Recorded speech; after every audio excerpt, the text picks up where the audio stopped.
आ रही है मेरी, क्लियर है? Yes ma'am. और स्क्रीन भी क्लियर है? यस। ओके। तो हमने लास्ट जो स्टडी की थी वो कहाँ तक की थी कि शोल्डर में किस तरह से फ्रोजन शोल्डर होता है, और इसके पहले हमने की थी सर्वाइकल। अब हम इसके आगे आते हैं। शोल्डर और नेक जॉइंट को हमने स्टडी किया था। अब जब शोल्डर और नेक जॉइंट, ये दो जॉइंट्स हैं जो आपके या किसी भी व्यक्ति के प्रॉब्लम में है, तो उसके लिए फिर हमें क्या करना है? कुछ एक्सरसाइज होती है जो हम प्रैक्टिकल में तो देखेंगे, लेकिन ये एक इन जनरल हम देख रहे हैं। तो ये एक्सरसाइज जैसे शोल्डर रोटेशन है, नेक रोटेशन है, फिर इस तरह से कुछ एक्सरसाइज होती है कि जिसमें जो शोल्डर डाउन होता है या डिप्रेशन में होता है उसको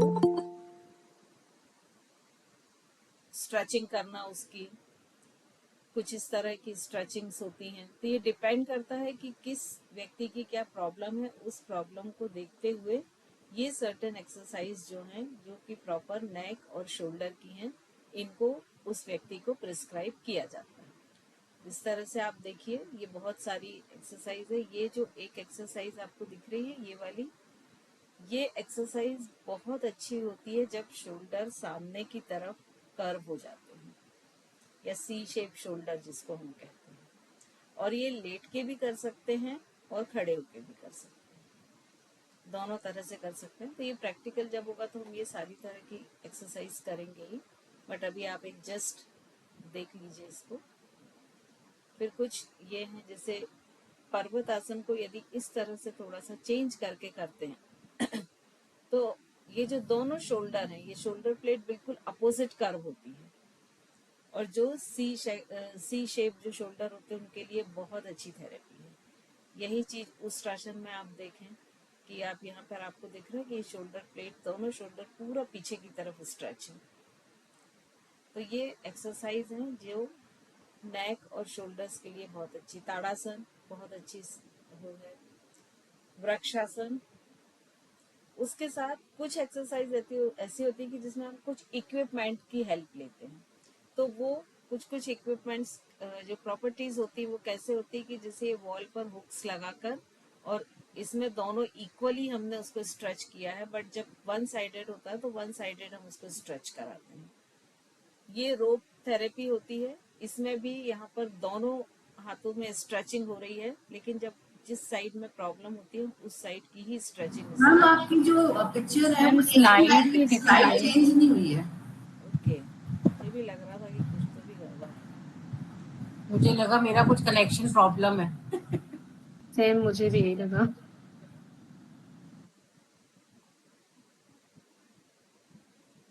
ये एक्चुअली ना फुल स्क्रीन में मैम इससे पहली वाली भी जो थी वो आई नहीं। फुल स्क्रीन में कुछ गड़बड़ कर रही है।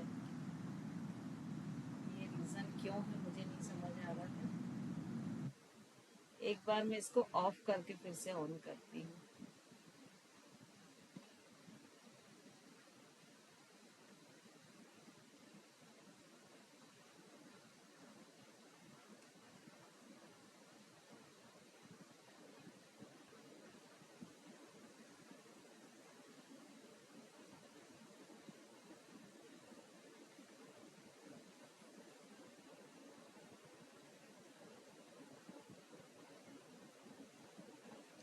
एक बार शुरू से करते हैं क्योंकि आप लोग को स्लाइड्स दिखी नहीं होंगी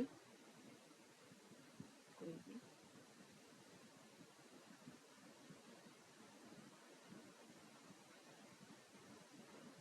अभी ओके हैं? हाँ जी मैम, वो भी बड़ी हुई। चलिए, तो ये फ्रोजन शोल्डर हमने चेंज हो रही है स्लाइड। Yes ma'am. तो ये जो फ्रोजन शोल्डर है इसका हम देख चुके थे, है ना। अब हम आ रहे हैं शोल्डर और नेक में अगर मान लीजिए मिस अलाइनमेंट्स हैं तो उनके लिए क्या एक्सरसाइज होती है। तो यहाँ तो एक ये जनरल पॉइंट ऑफ व्यू से दी है कि नेक और शोल्डर के लिए कौन सी एक्सरसाइज होती है। अब वो कहाँ यूज करना है ये हम प्रैक्टिकल के टाइम देखेंगे, ठीक है।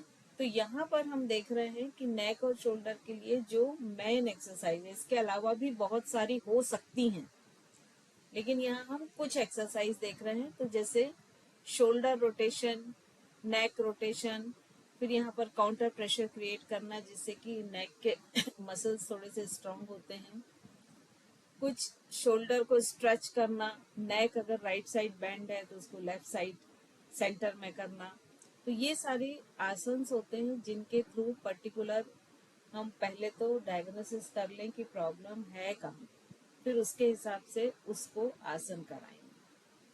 तो ये बहुत सारी एक्सरसाइज हैं जिनके शोल्डर राउंडेड हैं, उनके लिए ये देखिए बैक में पूरे शोल्डर बैक साइड में जा रहे हैं और ये शोल्डर प्लेट जो है वो अपोजिट कर्व हो रही है। तो यहाँ पर जिस सी शेप स्पाइन है उनके लिए भी ये बहुत अच्छी एक्सरसाइज है।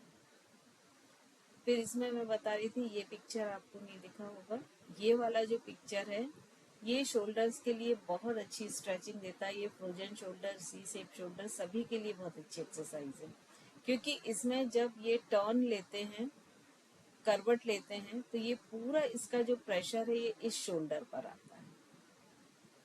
और ये एक्सरसाइज खड़े होके भी कर सकते हैं। फिर उसके साथ इसमें देखिए ये जो पर्वत आसन है इसका थोड़ा सा वेरिएशन लिया गया है। यहाँ पर दोनों आर्म्स को बेंड कर दिया गया है एल्बो से।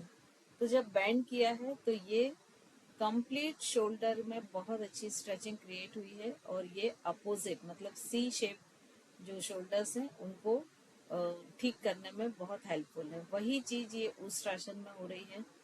अब देखिए ये दोनों हाथ, दोनों शोल्डर जो है हाथ के साथ पूरा नीचे की तरफ स्ट्रेच हो रहे हैं। तो इसमें क्या होता है कि अब जैसे ये उष्ट्रासन है, सपोज उसका एक ही शोल्डर में प्रॉब्लम है तो हम ये एक साइड से ही कराएंगे। तो ये डिपेंड करता है कि उस व्यक्ति की रिक्वायरमेंट क्या है। ताड़ासन एक बहुत अच्छी एक्सरसाइज है। वृक्षासन। फिर इसके बाद कुछ ये प्रॉपर्टीज हम यूज करते हैं, जैसे यहाँ पर वॉल पर कुछ क्लिप्स लगा के रखते हैं और जिस यहाँ पर बैलेंसिंग बताई है, लेकिन जिस आर्म्स में जिस शोल्डर में प्रॉब्लम होती है उसको स्ट्रेच करते हैं। तो ये पूरी डायगोनल स्ट्रेचिंग होती है, इसमें पैर भी जमीन पर नहीं रहते हैं। और डायगोनल स्ट्रेचिंग होने के कारण क्या होता है कि यदि डिप्रेस शोल्डर है तो वो धीरे धीरे अप होता जाएगा। और वहीं अगर दूसरा एलिवेटेड है, अगर दोनों डिप्रेस हैं तब तो दोनों को ऊपर पकड़ेंगे।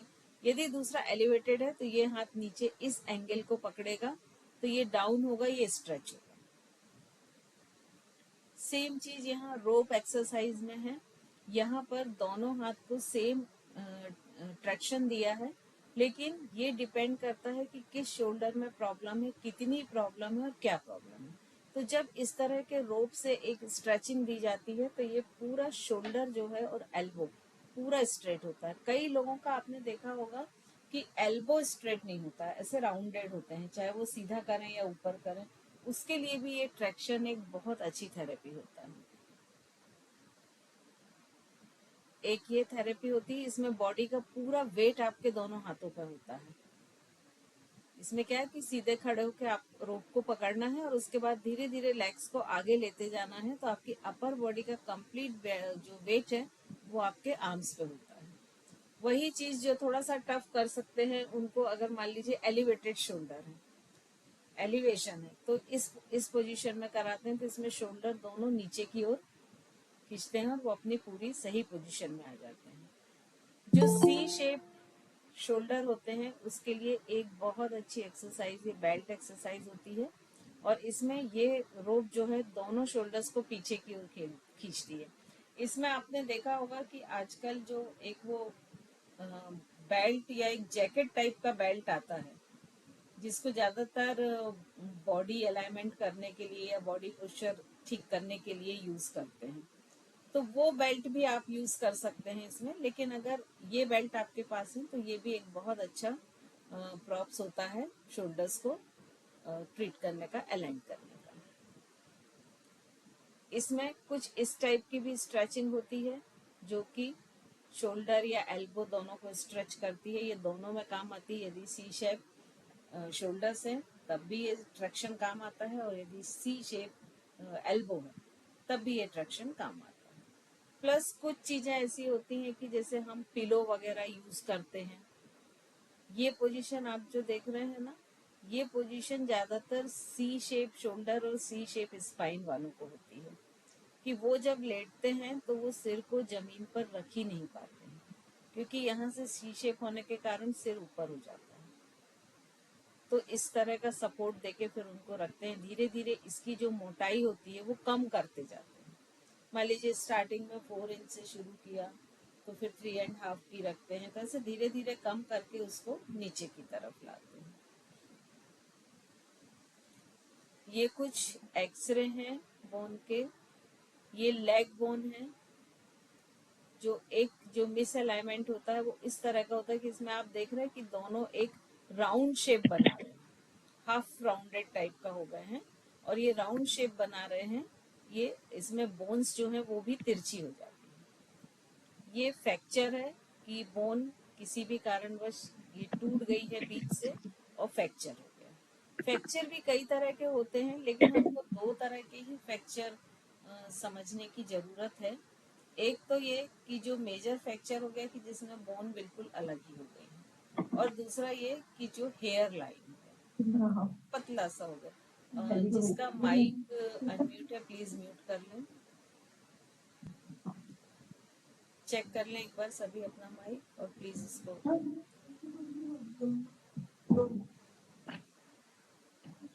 रिंकी जी आपका इस चीज का प्लीज ध्यान रखें, फिर क्या होता है कि कंटिन्यूटी ना खत्म हो जाती है। तो ये जो फ्रैक्चर में हमको 2 तरह का ही समझने की जरूरत है।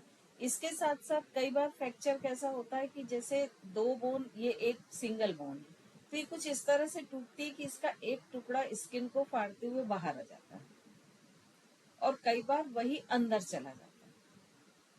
तो इस तरह से अगर आप देखें कि फ्रैक्चर बहुत सारे तरह के होते हैं, लेकिन हमको मेजर 2 ध्यान रखना है कि फ्रैक्चर बोन पूरी तरह से टूट गई है या फिर उसमें सिर्फ हेयर लाइन।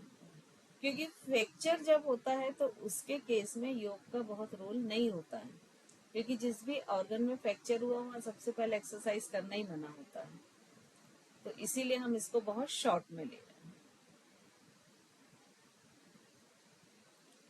अब हम देखेंगे हमारा दूसरा जो है स्पाइन।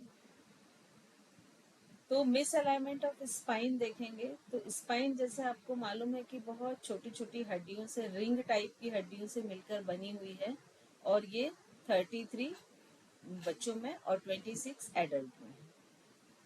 अब इसमें जो मेन मिस अलाइनमेंट होते हैं वो कहाँ होते हैं? एक तो होता है ये सर्वाइकल रीजन में, ठीक है, क्योंकि जिसने भी स्केलेटन देखा उसने देखा जो गर्दन की हड्डी होती है वहां पर बस वो 6-7 हड्डियां दिखती हैं पीछे बस, और कोई बोन नहीं दिखती है। और दूसरा होता है मैक्सिमम ये लंबर में, ये जो रेड पोर्शन की 5 बोन्स आपको दिख रही हैं, ये 5 बोन्स में क्यों? क्योंकि यहाँ पर भी आप देखिए नाभि से लेके पेल्विक तक सिर्फ 5 बोन रहती है, और वहां पर वेट कितना रहता है? वो 5 हड्डियों पर पूरा, अगर वैली पोर्शन अधिक है तो फैट का भी एक्स्ट्रा वेट हो गया। तो ज्यादातर जो प्रॉब्लम आती है वो इसमें आती है। फिर एक मेजर प्रॉब्लम आती है ये थोरेसिक रीजन, जब बैठने खड़े होने का पोस्चर गलत होता है, तो थोरेसिक रीजन। तो अब इसको हम डिटेल में देखेंगे। देखिए सबसे पहले हम देखते हैं कि क्या क्या तरह की गड़बड़ी स्पाइन में हो सकती है। एक तो ये हो सकती है कि उसकी स्पाइन पूरी स्ट्रेट हो लेकिन वो अपर बॉडी को हल्का सा पीछे या हल्का सा आगे झुकाए, कंप्लीटली टेलबोन से। मतलब अगर ऐसा व्यक्ति है तो वो कंप्लीटली टेलबोन से या तो स्ट्रेट स्पाइन को आगे की तरफ झुका ले रहा है या स्ट्रेट स्पाइन को पीछे की ओर झुका ले रहा है। तो एक तो ये मिस्टेक हो गई। सेकंड मिस्टेक क्या होता है कि वो जो लंबर वाला पोर्शन है इसको आगे की तरह करता है और जो पेट है वो बाहर की तरफ निकाल के रखता है। ये लेडीज में अक्सर पाई जाती है। थर्ड क्या होता है कि वो पेट अंदर कर लेता है लेकिन ये जो कंधे है ये झुका लेता है, और उसका सिर क्या होगा? सामने की साइड को हो जाएगा। फिर इसके बाद क्या होगा कि स्पाइन तो स्ट्रेट है लेकिन सर्वाइकल आगे की ओर हो गई है, तो सिर आगे की तरफ ऐसा निकला हुआ हो जाएगा। और ये एक गुड पोस्चर कि जिसमें पूरी तरह स्पाइन बहुत अच्छी तरह से अलाइन्ड है। अब थोड़ा सा और इसको डिटेल में हम देखें। अच्छा, अब जब ये व्यक्ति रहेंगे, मान लीजिए उसके थोरेसिक से प्रॉब्लम है, तो वो कैसा दिखेगा? उसके शोल्डर राउंडेड होंगे तभी थोरेसिक बाहर निकलेगा। अगर शोल्डर राउंडेड, देखिए हमारा जो पूरी बॉडी है ना एक लीवर के जैसे काम करता है, सब ऑर्गन एक दूसरे से जुड़े हुए हैं। तो अगर एक ऑर्गन इफेक्टेड होगा तो उससे जुड़ा जो दूसरा ऑर्गन है वो भी इफेक्टेड होगा। ऐसा पॉसिबल नहीं होगा कि सिर्फ एक पर हो, है ना। तो ज्यादातर लोगों में ये जो थोरेसिक का पोर्शन है, तो जैसे ये थोरेसिक है तो वो कैसा हो जाएगा, ऐसा कर, तो क्या दिखेगा कि उनकी पीठ के ऊपर एक ऐसा कुबड़ जैसा स्ट्रक्चर दिखेगा। और जब ये ऐसा होगा तो गर्दन ऑटोमेटिक थोड़ी सी आगे हो जाएगी। इसका देखिए ये अलाइनमेंट भी जो है ये गड़बड़ हो जाएगा। और ये आप ज्यादातर जो थोड़े से अधिक एज के व्यक्ति हैं उनमें देखिएगा कि पेट के पीछे एक कुबड़ जैसा और फिर गर्दन थोड़ी आगे। सबसे ज्यादा पाई जाने वाली प्रॉब्लम ये है। और जब इस प्रॉब्लम में जो व्यक्ति रहता है वो यदि सोता भी है तो वो बहुत कंफर्टेबल होकर नहीं सो पाता है, क्योंकि आप इमेजिन करिए कि अगर हम यहाँ से एक सीधी लाइन खींचते हैं बेड की, ये तो ये लाइन यहाँ से ऐसे आ रही है, तो या तो वो पिलो बहुत मोटा लेगा तब कंफर्टेबल सो पाएगा, या फिर ऐसे उसके लटके रहने के कारण उसके सर्वाइकल, कंधे सब में दर्द होने लगे।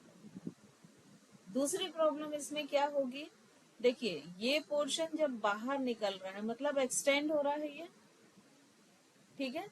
अब ये एक्सटेंड हो रहा है मतलब चेस्ट अंदर जाएगा, चेस्ट अंदर जाएगा मतलब उसके पेट भी थोड़ा अंदर जाएगा। और नतीजा क्या होगा कि हमेशा मान ली, अब वो ऐसा तो होगा नहीं कि 1 घंटे ऐसे पोजीशन में रह रहे फिर चेंज कर ले रहे हैं, वो तो उसकी हैबिचुअल है, वो बन चुकी है पोजीशन, तो वो ऐसे ही रहेगा। तो नतीजा क्या होगा कि उसका हार्ट हमेशा क्लोज रहेगा, लंग्स हमेशा क्लोज रहेंगे, डाइजेशन हमेशा वीक रहेगा, क्योंकि डाइजेशन पेट के सारे ऑर्गन्स जो हैं वो दब रहे हैं। तो ये सारी चीजें उसको बार बार प्रॉब्लम होंगी। तो एक स्पाइन से रिलेटेड बहुत सारी चीजें होती हैं कि जैसे डाइजेशन है, रिप्रोडक्टिव सिस्टम है, एक्सक्रीटरी सिस्टम है, इवन उन ऑर्गन में उसका ब्लड सर्कुलेशन भी कम होगा। ब्लड सर्कुलेशन कम होगा तो क्या होगा कि वो ऑर्गन्स धीरे धीरे वीक होंगे, ठीक है। दोनों कंधों को ऐसे सामने की तरफ करके और चेस्ट को डाउन करके बैठ के देखें, क्योंकि ये सारी चीजें फील करने पर ही आप अच्छे से समझ पाएंगे। तो दोनों शोल्डर ऐसे राउंडेड करें सामने की ओर, चेस्ट को डाउन करें, देखें पूरा पेट दब रहा है, जहां पर अपने कोर मसल्स होते हैं वो पूरे ऐसे श्रिंक हो गए हैं, ठीक है। तो एक स्पाइन, चूंकि हमारे पूरे बॉडी का एक्सेस होता है स्पाइन, तो अगर वो इफेक्ट होगा तो बॉडी में हर जगह इफेक्ट होगा। अब यहाँ पर तीसरा क्या होगा कि चूंकि ये जब ऐसा लंप आएगा तो ये शोल्डर भी राउंडेड होंगे, शोल्डर राउंडेड होंगे तो यहाँ पर हाथों में भी प्रॉब्लम आनी शुरू हो जाएगी, क्योंकि यहीं से जो नर्व्स हैं वो निकलकर हमारे कहाँ जा रही हैं, हाथ में जा रही हैं, ठीक है। तो एक ही चीज से बहुत सारी चीजें जुड़ी हुई रहती हैं। अब इसको यदि हम बैक पोर्शन से देखें तो ये नॉर्मल स्पाइन है जो पूरी स्ट्रेट रहती है बैक पोर्शन से, ठीक है। साइड से देखेंगे तो कैसे दिखेगी, स्लाइडली एस, लेकिन यदि हम बैक से देखेंगे तो कैसे दिखेगी, एक स्ट्रेट लाइन। तो आप देखें जब उसको स्कोलियोसिस की प्रॉब्लम होगी, स्कोलियोसिस का मतलब ये होता है कि उसकी जो स्पाइन है वो मिसअलाइंड होगी, ठीक है, अपनी जगह से वो कहीं पर भी डिसलोकेट हो गई है। तो उसकी स्पाइन बैक पोर्शन से कैसे दिखने लगेगी, हमें हल्का सा ये देखिए स्पाइरल दिख रहा है, और ये जो है यही चीज है जो पीठ पे कुबड़ जैसा स्ट्रक्चर बना लेगा। अब इसी को यदि हम साइड से देखें तो ये नॉर्मल स्पाइन हल्की सी एस शेप दिखेगी। अब यहीं पर जब थोरेसिक में ये कुबड़ जैसा बनता है तो उसको कहते हैं काइफोसिस। तो ये तो आपको बिल्कुल क्लियर, किसी को भी आप देखेंगे तो समझ में आ जाएगा कि ये कुबड़ जैसा निकला है और गर्दन पूरी आगे है। ठीक है। अब इसके अपोजिट जो लार्डोसिस है ये ज्यादातर फीमेल्स में देखने को मिलता है। तो इसमें देखिए क्या हो रहा है कि इसमें जो थोरेसिक रीजन है वो तो एज इट इज है, लेकिन जो लंबर रीजन है ये सामने की तरफ खिंच गया है, अधिक कर्व हो गया है। और दूसरा क्या होगा, जब ये सामने की तरफ खिंचेगा तो ये जो वर्टिब्रा है इसमें इस साइड भी बोन है, इधर भी बोन है, तो ये जो पीछे वाली बोन है ये कॉन्ट्रैक्ट हो जाएंगी और ये वाली फैल जाएंगी। तो जब ये कॉन्ट्रैक्ट होंगी तो चूंकि यहीं से सारी नर्व्स जो है वो पैर में जा रही हैं, तो ये किस पे इफेक्ट करेंगी, पैर पे इफेक्ट करेंगी किसी न किसी तरह से। तो फाइनली कहने का ये कि चूंकि हमारी पूरी बॉडी का एक्सेस या जो फाउंडेशन है वो बैकबोन है, तो सबसे पहले हमें अपनी बैकबोन पे ही काम करना चाहिए कि वो बैकबोन है जो वो बिल्कुल अलाइन रहे और अपनी बेस्ट पोजीशन में वो हमेशा रहे। देखिए ये इसको थोड़ा और डिटेल बताया है। नॉर्मल ये सी शेप हो गई है, सी शेप थोरेसिक रीजन में होती है, एस शेप जो होती है वो लंबर रीजन में होती है। ठीक है। और ये लार्डोसिस और काइफोसिस तो आपको हम बता ही चुके हैं पहले से कि अगर थोरेसिक रीजन डिस्टर्ब होता है, मिसअलाइंड होता है तो काइफोसिस, और अगर नीचे लंबर वाला रीजन होता है तो लार्डोसिस। अब देखिए ये स्पाइन जो है इसका एक एंड तो कहाँ जा रहा है, ब्रेन से जुड़ रहा है, और दूसरा एंड किससे जुड़ रहा है, पेल्विक गिल्ड से। अब यहाँ पर एक चीज जो बटरफ्लाई जैसा ये स्ट्रक्चर है ना, ये दिख रहा है आपको, ये पेल्विक है। और ये जो एक इसके बीच में ऐसा वी शेप स्ट्रक्चर दिख रहा है बड़ा सा, ये पूरा यहाँ पर ये जो एक स्लाइडली टेल जैसी दिख रही है, यहाँ पर ये स्पाइन का एंड जिसको हम टेल बोन कहते हैं। और जब तक ये बटरफ्लाई जैसा स्ट्रक्चर की सिंपल इसकी हम बात करते हैं तो ये पेल्विस हो जाता है। और जब हम इसमें, क्योंकि ये जुड़ गई है इस गर्डल से, तो ये पेल्विक रीजन। ठीक है। अब इसमें आप देखिए कि जब ये यहाँ से स्पाइन डिस्टर्ब होगी तो ये यहाँ भी डिस्टर्ब करेगी। इसको हम हिप जॉइंट भी बोलते हैं, थाई जॉइंट भी बोलते हैं। तो ये जॉइंट भी कहीं ना कहीं डिस्टर्ब होगा और वो इस गर्डल पर भी इफेक्ट डालेगी। ठीक है। तो ये काइफोटिक स्पाइन है, ये लार्डोसिस स्पाइन है, और दोनों की नॉर्मल पोजीशन ऐसे है। तो आप सिंपल कैसे पहचानेंगे कि कोई व्यक्ति यदि सीधा लेटा है और वो ढंग से सिर को जमीन पर नहीं रख पा रहा है, या आप किसी व्यक्ति को दंडासन में दीवार के पास बिठाते हैं और वो, जब आप बोलते हैं कि आप ये सिर के बैक हिस्से को वॉल से टच करो, और वो क्या करता है कि ये जो आज्ञा चक्र इसके जस्ट पीछे का हिस्सा, चूंकि वो टच नहीं कर पाएगा क्योंकि इसकी स्पाइन कैसी है, काइफोटिक है, तो वो क्या करेगा, हल्का सा चिन्ह को ऐसे ऊपर करके और टच कर लेगा।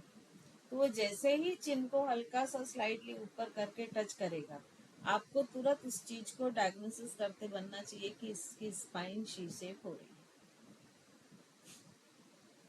ठीक है, क्लियर हुआ।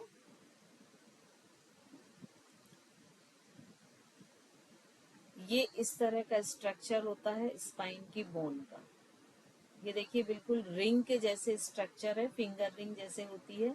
बीच से ये हॉलो होता है स्पेस, जहां से सारी नर्व्स और ब्लड ब्लड वेसल्स जो हैं वो जाती हैं, और यहाँ से फिर उनकी ब्रांचेस निकलती हैं जो कि आर्म्स और लेग्स की तरफ जाती हैं।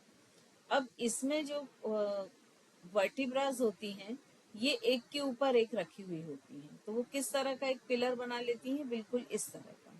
तो अब इसका जो ये पोर्शन है, बॉडी है, ये रहती है कहाँ, पेट की साइड, और इसके जो प्रोसेसर हैं ये रहते हैं बैक साइड। तो कहीं की भी स्पाइन डिस्टर्ब होती है, जैसे अगर सपोज ये जो सर्किल है या ये सर्किल है ये थोड़ा सा बढ़ता है, ये सर्किल बढ़ेगा तो क्या होगा कि ये जो बॉडी के साइड इनके बीच में क्या होगा, कार्टिलेज होगा और फ्लूइड होगा, ये सारी जॉइंट्स में आपको देखने को मिलेगा। अभी क्या होगा कि जब ये शेप मान लीजिए बढ़ता है तो यहाँ पर कॉन्ट्रैक्शन होगा और यहाँ पर एक्सटेंशन होगा। तो नतीजा क्या होगा कि इस एरिया का जो कार्टिलेज है वो अपनी जगह से कहीं भी डिसलोकेट हो जाएगा। अब वो लेफ्ट राइट या अंदर की तरफ या बाहर की तरफ कहीं भी हो सकता है। और चूंकि दो बोन के बीच के जो डिस्टेंस को है वो मैनेज कौन कर रहा था, कार्टिलेज। तो वो जैसे ही हटेगा तो ये दोनों बोन आपस में चिपक जाएंगी।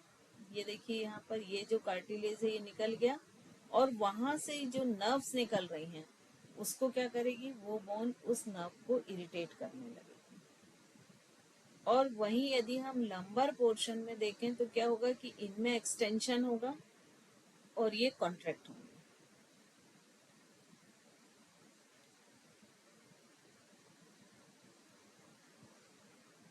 तो इस तरह से हमने देखा कि 7 सर्वाइकल हैं, 12 थोरेसिक हैं, 5 लंबर हैं और 5 फ्यूज्ड जो हैं सैक्रम है या टेल। और यहाँ पर ये एक बैठने की वही गलत पोजीशन है, तो उसमें आप देखें कि ये जो सेंटर है ये इसके सेंटर कहीं भी नहीं मैच कर रहा है। ठीक है, 1 मिनट दीजिएगा मुझको। हेलो हेलो,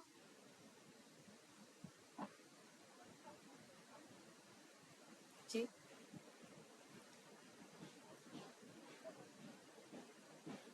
मैम मेरी क्लास चल रही है, आप थोड़ा सा मुझे 2 बजे कॉल कर लीजिए प्लीज।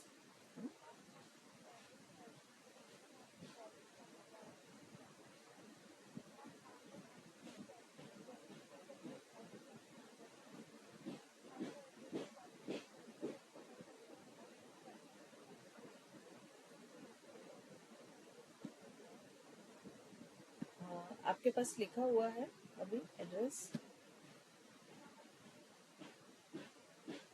मैं थोड़ी सी देर में मेल कर देती हूँ। Okay okay.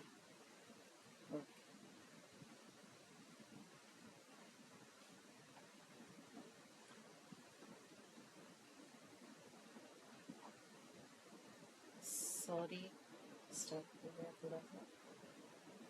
तो ये इस तरह से जो पूरी स्पाइन होती है जब हम बैठते हैं तो ये देखिए पूरा ये जो ट्रायंगल से है ये एक्चुअली पेल्विक दिखाने की कोशिश की गई है, तो ये भी डिस्टर्ब हो जाती है और कंप्लीट बॉडी एक मिसअलाइंड पोजीशन में आ जाती है। तो आप सबसे अच्छा किसी भी व्यक्ति की यदि आपको अलाइनमेंट चेक करना है तो जब वो खड़ा है या जब वो बैठे हैं या जब वो लेटे हैं, ये 3 पोजीशन बहुत अच्छी होती है कि जब आप अच्छे तरह से चेक कर सकते हैं कि कहाँ कहाँ मिसअलाइनमेंट। स्लाइड स्क्रॉल हो रही है ना? ओके। अब हम देखते हैं कि जो ये शब्द आप लोग बहुत सुनते होंगे, स्पॉन्डिलोलाइटिस, शॉर्ट में इसको स्पॉन्डिलाइटिस बोलते हैं, है ना? तो ये एक चीज ये है क्या? तो ये जो स्पॉन्डिलाइटिस होता है ये मोस्टली किससे होता है? जो बोन्स होते हैं उनके डिसलोकेशन होने से या उनके डिजेनरेट होने से। तो यहाँ आप देखिए कि ये एक हेल्दी बैकबोन है। अब यहाँ से ये डिजेनरेशन शुरू हुआ बोन में और इसके ये कार्टिलेज है, कार्टिलेज इफेक्ट होना शुरू हुआ। धीरे धीरे ये देखिए ये कार्टिलेज बाहर की तरफ शिफ्ट होता जा रहा है और बोन अंदर की तरफ जाती जा रही है। जब ये 25% ग्रेडिंग में होता है तो ये शुरू होता है, फिर जब 25 से 50 तो उसके अब यहाँ पर देखिए ये जो बोन है चूंकि ये अंदर की तरफ शिफ्ट हो रहे हैं तो इन पर भी देखिए ये आपस में टकराते हैं और इन पर यहाँ प्रेशर बहुत बढ़ गया है जिसके कारण यहाँ पर दर्द बढ़ जाएगा। फाइनली इसमें देखिए जब ये 50 से ऊपर जाता है तो आप देखिए ये कार्टिलेज पूरी तरह से बाहर की तरफ हो गया और ये बोन पूरी अंदर की तरफ चली गई। ये डिस्टेंस आपको दिख रहा है और जैसे जैसे ये डिस्टेंस बढ़ेगा तो ये जो प्रोसेसर है इन पर प्रेशर बढ़ता जाएगा क्योंकि ये आपस में टकराएंगे। ये यहाँ पर कॉन्ट्रैक्ट हो रहे हैं तो ये आपस में टकराएंगे और जब फाइनल स्टेज आती है तो ये टेलबोन जो है ये पूरी तरह से पीछे खसक जाती है, और यहाँ पर देखिए ये प्रोसेसर है ये पूरी तरह से या तो टूट जाते हैं या डिसलोकेट हो जाते हैं।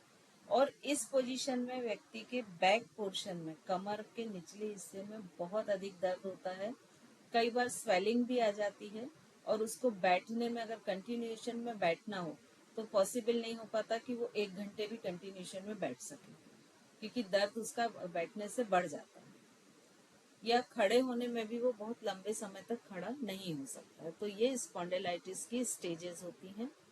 तो इसमें आप कैसे समझेंगे कि जैसे अगर वो व्यक्ति बैठ रहा है लेकिन चल रहा है लेकिन बोल रहा है कि दर्द हो रहा है, और अगर उसका डायग्नोसिस हुआ है कि स्पॉन्डिलाइटिस है, तब आप कैसे समझेंगे कि मतलब वो 25 वाले परसेंटेज में है।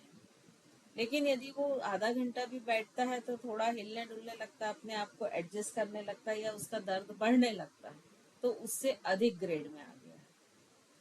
और फिर जब वो थोड़ी देर बैठता है और बेचैन हो जाता है, दर्द बढ़ने लगता है, तो फिर 3rd ग्रेड में, और 4th ग्रेड में उसका बैठ पाना ही मुश्किल होता है। विदाउट बेल्ट उसको बैठ पाना, चलना फिरना पॉसिबल नहीं होता।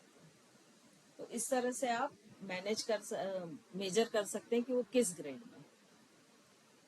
अब देखिए यहाँ हम स्पाइन की बात कर रहे हैं, तो यदि हम किसी भी व्यक्ति को सिंपल बोलते हैं कि लेग्स को ओपन करें और अपर बॉडी को 90 डिग्री पर घुमाएं, दोनों हाथ साइड में खोलें, ये एक पोजीशन है। अब इसमें यहाँ पर आप देखिए, इनकी स्पाइन देखिए, इनकी स्पाइन देखिए, और इनकी स्पाइन देखिए, फर्क दिख रहा है आपको? अब यहाँ पर देखिए, ये एक नॉर्मल स्पाइन होल्डर है, तो देखिए इनकी स्पाइन एकदम स्ट्रेट दिख रही है, और ये सिर को पूरी तरह ऊपर उठा पा रहे हैं, यहाँ से चिन को बैक बेंड कर पा रहे हैं, हाथ इनके प्रॉपर शोल्डर लेवल पर है, टोज देखिए प्रॉपर पैरेलल है। अब यहीं पर आप इन्हें देखिए, इनकी स्पाइन तो स्ट्रेट है, लेकिन ये हाथों को शोल्डर लेवल पे नहीं कर पा रहे हैं, थोड़ा सा शोल्डर लेवल पर, मतलब कितना हुआ, दोनों हाथ और शोल्डर 180 डिग्री पर हो, एक लाइन में। इनके स्लाइडली डाउन हो रहे हैं, 175 हो रहे हैं, सिर ये ऊपर नहीं उठा पा रहे हैं। टोस की पोजीशन देखें, ठीक है। अब ये इसका एक बिगनर हो गया कि जिनकी स्पाइन मिसअलाइन होनी शुरू हो रही है। अब देखिए जिनकी हो चुकी है, ये देखिए यहाँ पर ये कर्व आपको अलग ही दिख रहा है, स्पाइन ये स्ट्रेट ही नहीं कर पा रहे हैं, चाह के भी स्पाइन स्ट्रेट नहीं कर पाएंगे तो सिर भी ऊपर नहीं उठा पाएंगे। ये जो हाथ है, अगर इनकी हथेलियां नीचे की तरफ हम करा दें तो ये शोल्डर के लेवल पर नहीं रह पाएंगे। ये अभी क्यों रख पा रहे हैं? क्योंकि इनकी पाम की साइड जो है वो डिफरेंट है, रिस्ट का एंगल डिफरेंट है। टोज देखिए पैरेलल नहीं है। तो जब किसी को भी हम आसन की कोई भी एक स्थिति में कराते हैं, तो उस समय हमारी जो आंखें हैं वो बिल्कुल एक पूरी बॉडी को स्कैन करती हुई होनी चाहिए कि उसकी बॉडी में कहाँ कहाँ क्या क्या मिस अलाइनमेंट दिख रहा है, तो वो सारी चीजें वहां पर क्लियर होना चाहिए। ये देख के आपको समझ आ रहा है? तो जब आप बहुत सारे लोगों को ऐसा देखेंगे, इसी को हम अगर दोनों हाथों को सामने की तरफ करा के भी कर सकते हैं कि दोनों हाथों सिर एक साथ नीचे हो, तो वो भी बड़ा टफ लगेगा कई लोगों को। अब अगर हम बैठ के देखते हैं तो कैसे देखेंगे कि जब ज्यादातर लोग जैसे ये पश्चिमोत्तानासन करने की कोशिश कर रहे हैं, ठीक है। अब पश्चिमोत्तानासन में आप लोग बहुत समय से ये सब सुन रहे हैं, तो बताएं यहाँ पर क्या क्या फॉल्ट हो रहा है? प्रीति जी बताएं, अनम्यूट करके। मैम कमर पीछे से फोल्ड हो रही है और लैग्स भी खोली हुई है, और बताएं प्रीति जी, आप बताएं। और घुटने भी उठे हुए हैं। बिल्कुल। और मैम एंकल भी सही नहीं रखा है। बिल्कुल सही बोल रहे हैं आप। और क्या है? मैम गर्दन की पोजीशन भी नहीं है ठीक। बिल्कुल, ये भी सही है। मैम नी प्रॉब्लम भी है।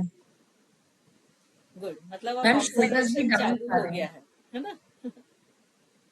तो देखिए, अब अगर हम इस पिक्चर को देखें तो इसमें सबसे पहला हम यहाँ से शुरू करते हैं, है ना, पैर से पूरा हाथ की तरफ, सिर की तरफ जाते हैं।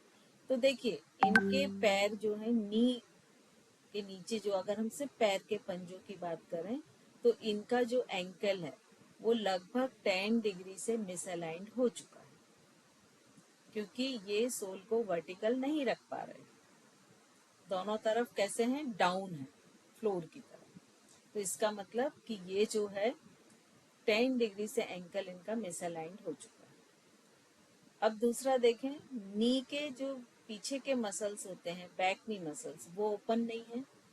अगर वो ओपन होते तो नी को ये डाउन कर पाते, मतलब इनके नी और फ्लोर के बीच में काफी गैप होगा, हो सकता है ऐसा 2 फिंगर तक का गैप हो, ठीक है। थर्ड, इनके अपर थाई मसल्स फ्लेक्सिबल नहीं है। अपर थाई मसल्स मतलब कौन सा मसल होगा, बताइए, मसल से क्वाड्रिसेप्स, हैमस्ट्रिंग, हैमस्ट्रिंग, क्वाड्रिसेप पीछे होता फीमर। है ना।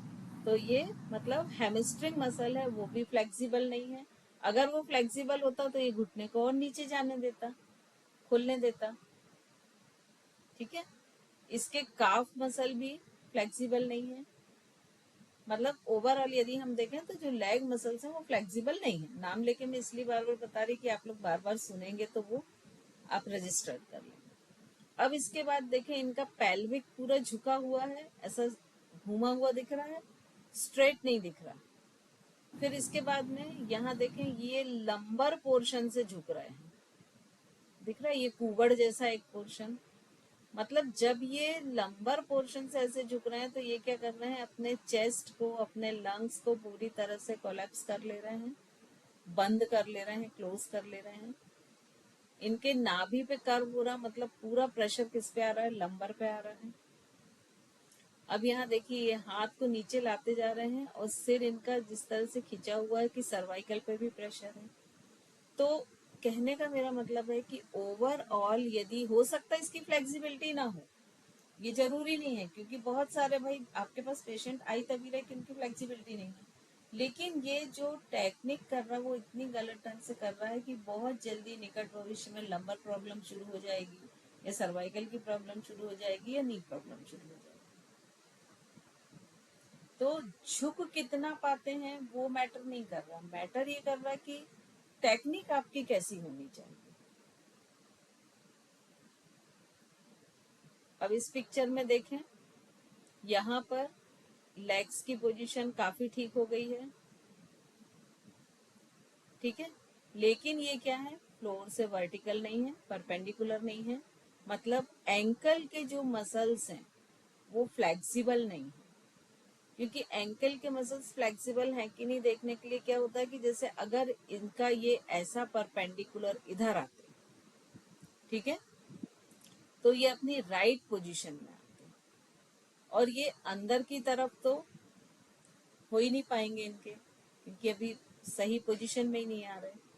फर्स्ट ये, सेकंड, इनकी पैरों की उंगलियां घूमी हुई हैं, क्योंकि ये वर्टिकल नहीं आ पा रही इसलिए 180 डिग्री पर नहीं आ पा रही, ठीक है। अब नी इनके काफी ठीक है ना। अब यहाँ से देखिए, ये स्पाइन पूरी तरह से कर्व होकर ऊपर तक गई है, पेल्विक से ही कर्व हो गई है, और इनका ये हिस्सा आपको दबा दिख रहा है, चेस्ट, और ये अंदर की तरफ करके बैठे हैं ये, है ना, ये अंदर है तभी ये यहाँ पर स्पाइन बाहर निकली है। क्योंकि हमेशा बॉडी में अगर एक तरफ कॉन्ट्रेक्शन होगा तो दूसरी तरफ एक्सटेंशन होगा। तो ये देखिए, शोल्डर इनके राउंडेड है, नेक देखिए इनकी कितनी आगे है, तो ये भी गलत पोजीशन है, ठीक है। तो इस तरह से आपको देखना है। अब ये थर्ड पोजीशन देखिए, एक हमने देखी थी स्पाइन आगे या पीछे हो जाती है, ये देखिए स्पाइन बिल्कुल स्ट्रेट है, लेकिन अपर बॉडी को पूरा आगे करके खड़े हैं। अपर बॉडी यहाँ से स्ट्रेट होगी तो कहाँ आना चाहिए था, सिर्फ इधर आना चाहिए था, ठीक है। वहीं ये जब झुक रहे हैं तो अगेन ये गलत झुक रहे हैं कि इनके पूरे लंबर में कर्व बन रहा है।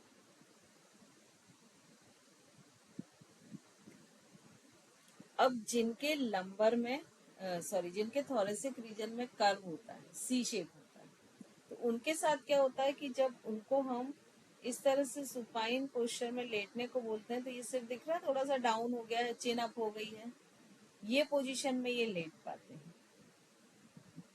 तो उस पोजीशन को रिपेयर करने के लिए एक तो तरीका ये होता है कि एक स्लाइड शेप पिलो लीजिए और उस पर उसको लिटा के और गर्दन के नीचे एक राउंड पिलो का सपोर्ट दे दीजिए और इस पोजीशन में पेशेंट को लेटने को बोलें।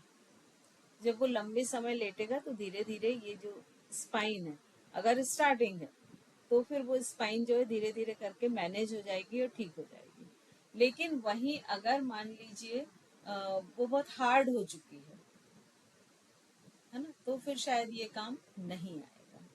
फिर इसके कुछ प्रॉप्स भी मिलते हैं, जैसे इस तरह का एक पिलो मिलता है कि जिसको आप नीचे रख के और सपोर्ट दे के लिटा सकते हैं जब आप सुपाइन पोस्चर में हैं। वहीं जब प्रॉन पोस्चर में है तो इस तरह का ये हेड सपोर्ट मिलता है, क्योंकि वो इसमें भी पूरी तरह से सपोर्ट लेके नीचे जमीन तक नहीं आ पाता। अब इनके लिए आसन कौन कौन से होंगे वो हम देख लेते हैं। तो जैसे भुजंग आसन, शलभ आसन। अब भुजंग आसन में बहुत लोग करते हैं, सभी करते होंगे यहाँ पे, ठीक है। भुजंग आसन कैसे करते हैं? दोनों हाथ जमीन पर रखे और अपर बॉडी को ऊपर उठा दिया, है ना। लेकिन एक्चुअली भुजंगासन में क्या होना चाहिए कि जैसे ये पूरी वर्टिब्रा है, तो ये एक एक वर्टिब्रा को अपोजिट कर्व होना चाहिए। तो ये अपोजिट कर्व ना होके यहाँ से ऐसा स्ट्रेट भुजंगासन में बॉडी को उठा लेते हैं, तो भुजंगासन के जो बेनिफिट मिलने चाहिए वो नहीं मिल पाते। ये देखिए इसमें दिख रहा है, ये जो पूरी स्पाइन है यहाँ पर दिख रहा है एक अपोजिट कर्व आ रहा है, सिर पूरी तरह से ऊपर है, मतलब ये सर्वाइकल भी अपोजिट कर्व में आ रही है, क्योंकि नॉर्मल सामने की तरफ झुकी रहती थी, ये अपोजिट आ रही है। तो ये चीजें जो छोटी छोटी चीजें ये भुजंगासन में अगर प्रॉपर होंगी तभी वो भुजंगासन एज ए थेरेपी काम करेगा। ब्रिज पोज इसके लिए बहुत अच्छा होता है। फिर कुछ और आसन है, जैसे परिवृत पार्श्वकोणासन है, पश्चिमोत्तानासन है। अब पश्चिमोत्तानासन में कई बार क्या होता है कि जैसे व्यक्ति इतना ही झुक पा रहा है, मान के चलिए आगे वो जा ही नहीं पा रहा है, तब आप क्या करेंगे, उसको इस तरह से बेल्ट का सपोर्ट देंगे। इस बेल्ट के सपोर्ट देने से दो फायदे होंगे। एक तो वो इसके सहारे अपर बॉडी को आगे खींच पाएगा। सेकंड, ये जो फिंगर्स हैं जो ये 180 डिग्री में दिख रही है सारी टोज जो है, ये जो टोज हैं ये बेल्ट के कारण वो कर्व नहीं कर पाता। नहीं तो मोस्टली क्या होता है कि इससे टोज 180 में होना चाहिए, लेकिन जब वो झुकता है तो वो अंगूठे पकड़ने के चक्कर में इनको ऐसे कर, तो ये दो बेनिफिट होंगे। फिर ये कुछ और आसन है जो स्पाइन के लिए हैं। वृक्षासन भी बहुत अच्छा है। शशांक आसन एक बहुत अच्छा आसन है कि कई लोग ऐसे होते हैं कि जिनको हम बहुत हैवी नहीं करा सकते हैं किन्हीं भी कारणों, तो शशांक आसन हम करा सकते हैं। लेकिन शशांक आसन में भी यहाँ पर क्या ध्यान होना चाहिए कि ये शोल्डर ब्लेड कर्व होनी चाहिए, और ये जो पूरी डॉर्सिलेटिसिमस मसल्स दिख रही ना, ये सबसे बड़ा बेल्ट होता है पीछे बैक मसल्स का, ये जितना ये पिंक एरिया दिख रहा है ये पूरी स्ट्रेच होनी चाहिए, तब शशांक आसन का महत्व है। फिर ये कुछ तरह के साइड बेंडिंग वाले आसन है, इसमें जानुसिरासन भी करा सकते हैं। तो ये सारे आसन है जो स्पाइन और शोल्डर की प्रॉब्लम काफी कुछ एक साथ जुड़ी रहती है, तो इस तरह के आसन में दोनों चीजें रिपेयर होती हैं। तिर्यक ताड़ासन है। फिर ये सबसे अच्छा एक आसन होता है मार्जरी आसन जो है, अगर किसी की स्पाइन मान लीजिए मेसेलाइन है और वो बहुत हार्ड हो गई है, रिजिड हो गई है, तो ये आसन एक बहुत अच्छा आसन होता है उस पेशेंट को कराने के लिए। और धीरे धीरे जब उसकी स्पाइन की फ्लेक्सिबिलिटी बढ़ जाती है तब आप उसको फिर किसी और भी आसन में लेके जा सकते हैं।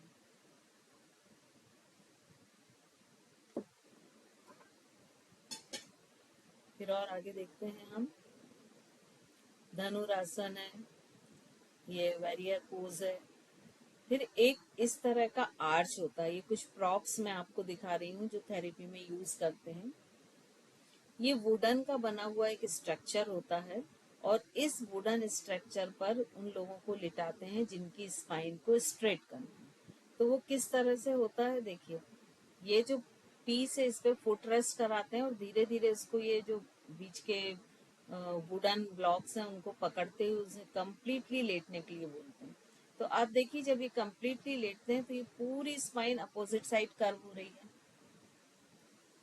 तो कुछ व्यक्ति ऐसे होते हैं कि जो मान लीजिए जो बहुत एक्सरसाइज नहीं कर सकते, तो उनके लिए इस तरह के कुछ प्रॉप्स यूज करते हैं कि जिससे प्रॉपर उनकी स्पाइन में चेंज भी आए और उनको हैवी एक्सरसाइज भी ना करना पड़े। इसी के कुछ वेरिएशन है कि जैसे इसी में हलासन है, इस तरह से पिलो का सपोर्ट देके और हलासन में लेके जाते हैं। फिर कुछ रोप की सहायता से करते हैं कि जैसे रोप फंसा के और फिर खींचा तो ये पूरी स्पाइन जो है ये अपोजिट कर्व लेती है। तो ये सारी चीजें डिपेंड करेंगी कि किसकी आवश्यकता क्या। ये स्विस बॉल को सभी परिचित हैं, तो स्विस बॉल पर भी ये इस तरह से लेटा के और उसकी स्पाइन को अपोजिट कर्व दे सकते हैं। और जब अपोजिट कर्व आने लगे तो कम्प्लीटली उसको फिर स्विस बॉल छोड़ने के लिए बोलते हैं।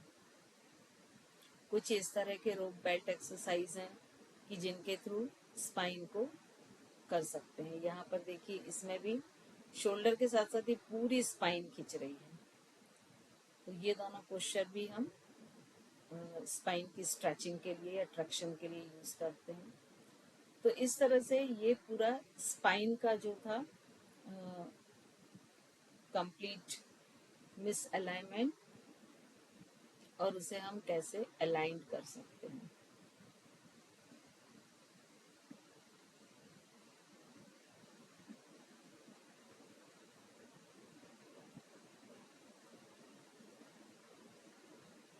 चूंकि ये एक बहुत बड़ा पोर्शन है स्पाइन का, तो मैं चाहूंगी कि पहले इससे रिलेटेड क्वेश्चन आंसर हम कर लें फिर आगे बढ़े, ठीक है। तो किसी के क्वेश्चन है अगर स्पाइन से रिलेटेड या कुछ और पूछना चाहते हैं तो पूछें। जी रितु जी। मैम एक चीज पूछनी थी, भुजंगासन जब हम आराम में भी करते थे तो उसमें हाथ पूरा खोलने के लिए मना करते थे, और अभी जो हमने पोस्टर देखे उसमें पूरे हाथ खुले हुए हैं। देखिए जब आप थेरेपी पढ़ रहे हैं ना तो आप ये भूल जाइए कि किसके लिए हम क्या करते थे और किसके लिए क्या नहीं करते। नहीं मैम, आपको वही चीज याद, क्लियर करनी है कि ठीक क्या है कुछ। वही मैं बता रही हूँ आपको याद रखना है कि मैं ऐसा क्या बेस्ट कर सकूं कि जिनको प्रॉब्लम है वो ठीक हो जाए, ठीक है। तो क्या होता है कि भुजंगासन एक्चुअली होता है कि आपका जो नेवल होता है वो फ्लोर को टच रहना चाहिए। तो जैसे ये मान लीजिए लेटी हुई पोजीशन है, यहाँ हमारा पेल्विक है, तो भुजंगासन में ऐसे उठना बहुत आसान है। नेवल यहाँ कहीं आएगा, आसानी से आप उठ जाओगे और हाथ पूरे खुल जाएंगे। लेकिन भुजंगासन का इंटेंशन क्या है कि ये स्पाइन ऐसे कर्व होनी चाहिए। तो ये स्पाइन ऐसे कब कर्व होगी कि जब नेवल आपका फ्लोर को टच रहेगा, है ना। ये प्रैक्टिकल में आप ये पॉइंट ध्यान रखिएगा, जब हम करेंगे तो कहीं नोट कर लीजिए। तो आप देखिएगा कि जब आप हाथ को हल्का सा कर्व रख के और नेवल को प्रेशरली फ्लोर से टच रखते हैं, स्पाइन बहुत अच्छी तरह से अपोजिट कर्व हो पाती है, ठीक है। अब इनके लिए ये बेस्ट है। अब मान लीजिए किसी की बैक बहुत फ्लेक्सिबल है, तो अब अगर वो इतना करेगा तो उसको तो स्ट्रेचिंग ही नहीं आएगी। तो उस पोजीशन में हम उसके हैंड्स को जो है वो पूरा स्ट्रेट करा देंगे। डिपेंड करता है कि आपको कहाँ स्ट्रेचिंग लाना है। अब जैसे जो बहुत एडवांस आसन करते हैं जिनकी बॉडी बहुत फ्लेक्सिबल होती है कि जो पूरा पूर्ण भुजंगासन कर लेते हैं, उनको आप ये शॉर्ट वाला कराएंगे तो उनके तो कहीं स्ट्रेचिंग ही नहीं आएगी, है ना। तो ये डिपेंड करता है कि उसके मसल्स की क्वालिटी कैसी है। तो यहाँ हमको इस डिबेट में नहीं पढ़ना है कि यही सही है या यही गलत है। हमको ये देखना है कि उसके मसल्स की क्वालिटी कैसी है और वो कहाँ तक जा पा रहा है। क्योंकि कई बार ऐसा भी हो सकता है कि आपको बिल्कुल अर्ध पे आना पड़े कि आपके ये वाला ये पूरा पोर्शन फ्लोर को टच रहे, सिर्फ इतना फोरआर्म ही खुले। तो ये सारा डिपेंड करता है कि सामने वाले की रिक्वायरमेंट क्या है। तो जब भी हम, आपका क्वेश्चन बहुत अच्छा था नो डाउट, और इससे बहुत सारे लोगों के कॉन्सेप्ट क्लियर हुए होंगे, है ना। लेकिन जब भी हम योग थेरेपी में आते हैं तो कुछ चीजों को हमको बिल्कुल भूल जाना चाहिए, जैसे आसन के नाम। क्योंकि कई बार हम एक आसन को ही ऐसे वेरिएशन करके करा देते हैं कि हमको नहीं मालूम रहता उसका क्या नाम है। या कई बार ऐसा होता है कि जैसे पर्वत आसन है, अब उसको अलग अलग जगह पे लोग अलग अलग नाम से बोलते हैं। बहुत जगह फर्क होता है, अधोमुख स्वानासन होता है, बहुत सारे अलग अलग नाम होते हैं। तो ये दो चीज में हमको बिल्कुल डिबेट में नहीं पड़ना चाहिए। हमारा बिल्कुल एक स्ट्रेट फॉरवर्ड फोकस होना चाहिए कि मेरे सामने जो व्यक्ति है मैं उसकी पूरी बॉडी को स्कैन कर लूं, उसके पूरे माइंड को स्कैन कर लूं, और उसकी पूरी डाइट को, मतलब उसकी जो डेली रूटीन है। अगर ये तीन चीजें आपने स्कैन कर ली तो फिर आप उसको 100% ठीक कर दोगे। और अब वो स्कैन कर ली तो फिर उसे कैसे ठीक करना है वो आपके ब्रेन में एक मैपिंग होते जाना चाहिए कि हाँ ठीक है, इसकी डॉर्सी लेटिसिमस मसल्स बहुत हार्ड है, तो ये तो पूरा भुजंगासन कर ही नहीं पाएगा, इसको अर्ध भुजंगासन कराते हैं, है ना। तो जब हम भुजंगासन ही कराते हैं तो कम से कम 25 से 30 वेरिएशन होते हैं भुजंगासन के। ठीक है, जो अलग अलग चीज के लिए हम यूज करते हैं। तो जब तक आप अपना ऐसा सोच बदलेंगे नहीं ना, तब तक जो ब्रेन में एक मैपिंग होनी चाहिए ना, वो नहीं चालू होगी। क्योंकि हमारा ब्रेन दूसरी चीज में उलझ जाएगा। ब्रेन तो एक ही है हमारे पास, है ना। तो उसको यदि हम दूसरी चीज में एंगेज कर देंगे तो वो एक दूसरी चीज को खो देगा, पहली चीज को। तो यदि हमको एक बहुत अच्छा थेरेपिस्ट बनना है तो हमारा पूरा अटेंशन ये होना चाहिए कि सबसे पहले तो हम उसके दुख को, दर्द को फील कर सकें कि वो है क्या, और दूसरी चीज अगर फील कर लिया तो उसको हम कैसे रिलीव करें। ठीक है रितु जी। मैम एक चीज और थोड़ा सा क्लियर करनी थी। अभी हमने जैसे बैकबोन का देखा, वर्टिब्रा का, कि सी भी होती है और एस भी होती है, सी हो जाती है। लेकिन आपने जो पिक्चर में दिखाया था एक फ्लैट बैक दिखाई थी, तो क्या फ्लैट भी हो जाती है लोगों की? बिल्कुल। हाँ, स्ट्रेट भी हो जाती है। देखिए, जब हम योग में बोलते हैं ना कि स्पाइन स्ट्रेट करो, एक्चुअली वो वर्ड गलत है। स्ट्रेट करना मतलब ये देखिए, ऐसे एक के ऊपर एक रिंग रखे हुए हैं, तो स्ट्रेट करना मतलब इसको ऐसे खींच नहीं देना है। और ज्यादातर लोग यही गलती करते हैं कि जैसे ही आप उनसे बोलिए ना कि स्पाइन स्ट्रेट कीजिए, तो अपने पिछले हिस्से को बिल्कुल ऐसा खींच देंगे। एक्चुअल योग की पोजीशन क्या है कि अपने स्पाइन को नेचुरल लेवल पे लाइए। तो नेचुरल लेवल पे वो बैक से तो स्ट्रेट दिखेगी, लेकिन जब आप साइड से दिखेंगे तो एक वो स्लाइडली एस दिखेगा। ठीक है, तो कुछ टर्म्स अब चूंकि वो हैबिट में आ गए हैं और वही चलते हैं, तो हमारे मुंह से वही निकलता कि स्पाइन स्ट्रेट।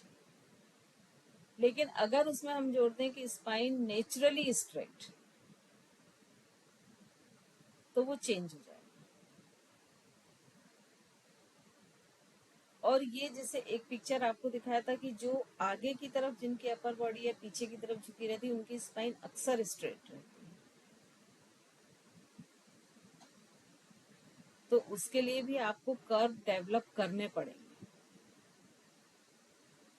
क्योंकि ये स्पाइन जैसे जैसे रिजिड होती जाएंगी ना, वैसे वैसे धीरे धीरे, जैसे बोलते हैं ना कि सीमेंट धीरे धीरे जमती जाती है और मजबूत होती जाती है, वैसा ये अपने शेप को मजबूत करती जाती है।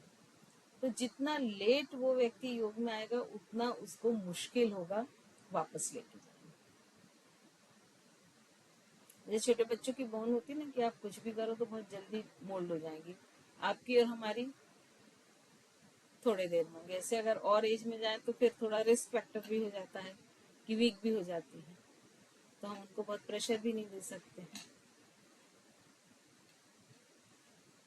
स्पाइन का स्ट्रेट होना एक।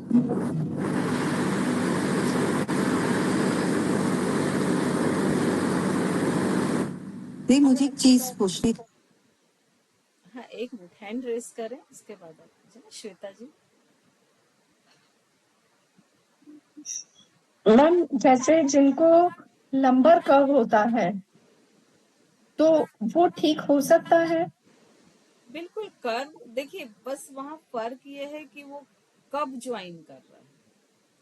अब अगर वो बहुत लंबे समय से है, सालों गुजर गए, कर्व है, वो एक उसका स्ट्रक्चर डेवलप हो चुका है, तब बहुत मुश्किल होगा। लेकिन अगर वो स्टार्टिंग में आपके पास आ जाता है तो इजीली कर सकते हैं। उसको कोई भी इसके लिए हम पंच। लोग सीखेंगे अभी कि कैसे हमारे को इस पे वर्क करना है। हाँ बिल्कुल, आज जो बहुत सारे प्रॉप्स दिखाए और सारी चीजें, तो उनसे कैसे करते हैं वर्क, या जैसे अभी भुजंग आसन का ही जिक्र चल रहा था, तो जी उसके थ्रू कैसे कर्व मेंटेन करें, है ना। और ये लंबर की प्रॉब्लम फीमेल्स में ज्यादा पाई जाती है। आप कई कई देखिएगा जिनका वैली पोर्शन अधिक है, तो यदि आप नाभि के पीछे उनकी स्पाइन देखेंगे ना, तो इतना अधिक गड्ढा होता है कि आपको लगता है कि शायद आधी फिंगर उसमें चली जाएगी। मतलब वो जो लंबर है वो कैसा हो गया है, आगे की तरफ खिंच गया। पूरा ऐसे सी, वो ऐसे करके पूरा सी बना हुआ है। इतना इतना कर्व है कि यहाँ पर पानी भर दें तो पानी भरा रहे, इतना कर्व है उनको। ऐसे ही होता है, बढ़ते बढ़ते ना वो बढ़ता जाता है।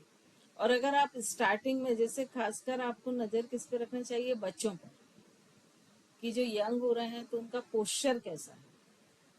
अगर आप 4-5 साल के बच्चे से टोकना शुरू कर देना, अगर वो कोई भी गलत पोस्चर अडॉप्ट कर रहा है, तो उसको बहुत हेल्प रहेगी फ्यूचर में। लेकिन हम मोस्टली उस चीज पर ध्यान नहीं देते। Prachi okay, ji. Thank you ma'am. Welcome Prachi जी।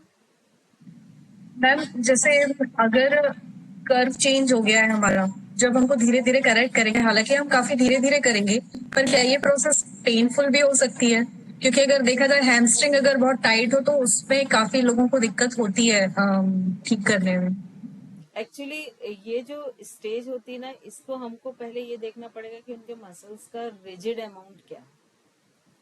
वो बिल्कुल कैसे, देखिए जैसे रबर बैंड को हमने रख दिया, अब अगर हमने 4-5 साल बाद उसको खींचा तो मालूम पड़ा वो क्रेक होके टूट जाएगी, उसकी फ्लेक्सिबिलिटी पूरी तरह ही खत्म हो गई। लेकिन यदि 1 साल बाद खींचा तो वो हो सकता है कि थोड़ी सी खिंच जाए बट टूटेगी नहीं।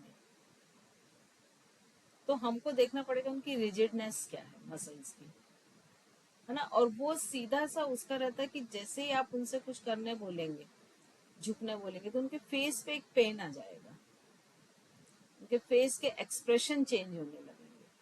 तो स्टार्टिंग हमेशा हमको डायनेमिक एक्सरसाइज से करनी चाहिए। मतलब वो एक्सरसाइज जिसमें हम जा रहे आ रहे जा रहे आ रहे, तो वो एक्सरसाइज क्या होगी कि धीरे धीरे मसल्स की फ्लेक्सिबिलिटी को बढ़ा देंगे। होल्ड स्टार्टिंग में हमें नहीं करना चाहिए, ठीक है। और पर्टिकुलर यदि हमने किसी मसल्स को देख लिया कि हाँ ये बहुत रिजिड है, तो उस मसल्स को टारगेट करके जो एक्सरसाइज हम कर सकते हैं वो करनी चाहिए। अब मान लीजिए क्या होता है कि एक लेवल तक तो फ्लेक्सिबिलिटी आ जाती है, लेकिन जब बहुत अधिक एज हो जाती है ना, तो एक लेवल के बाद फ्लेक्सिबिलिटी नहीं आती है। तब उस समय क्या करना चाहिए कि फिर जो रेजिस्टेंस बैंड होते हैं, वेट होते हैं, उनकी हेल्प लेके उसकी थोड़ी स्ट्रेंथ बढ़ाने की कोशिश करना चाहिए। और जब उनसे थोड़ी स्ट्रेंथ उनकी बढ़ जाए, तो उसके बाद फिर कोशिश करना चाहिए कि वो फ्लेक्सिबिलिटी फिर से इम्प्रूव करें। सडनली हम नहीं कर सकते।